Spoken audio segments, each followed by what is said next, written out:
श्री स्वामी समर्थ. आराधना official चॅनलमध्ये आपलं स्वागत आहे. कर्क राशीचे एप्रिल महिन्याचे भविष्य. कर्क राशीच्या व्यक्तींसाठी हा महिना अत्यंत सकारात्मक आणि सुखद बदलांचा राहील. नोकरीत बदली किंवा नवीन संधी मिळण्याची दाट शक्यता आहे. व्यवसायात कष्टाचे फळ मिळेल. आर्थिक आवक स्थिर राहील. आर्थिक नियोजनातून तुम्ही भविष्यासाठी मोठी बचत करू शकाल. कुटुंबात मंगल कार्य ठरतील. मुलांच्या प्रगतीमुळे मन प्रसन्न राहील. विद्यार्थ्यांना शिक्षणात शिक्षकांचे योग्य मार्गदर्शन लाभेल, ज्यामुळे कठीण विषय सोपे होतील.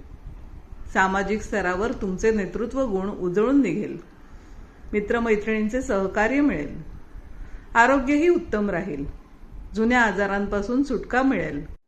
प्रवासाचे योग जुळून येतील. असेच मासिक आणि दैनंदिन राशी भविष्य जाणून घेण्यासाठी आराधना ऑफिशियल चॅनलला लाईक, शेअर आणि सबस्क्राईब करा. बेल आयकॉन दाबायला विसरू नका. धन्यवाद.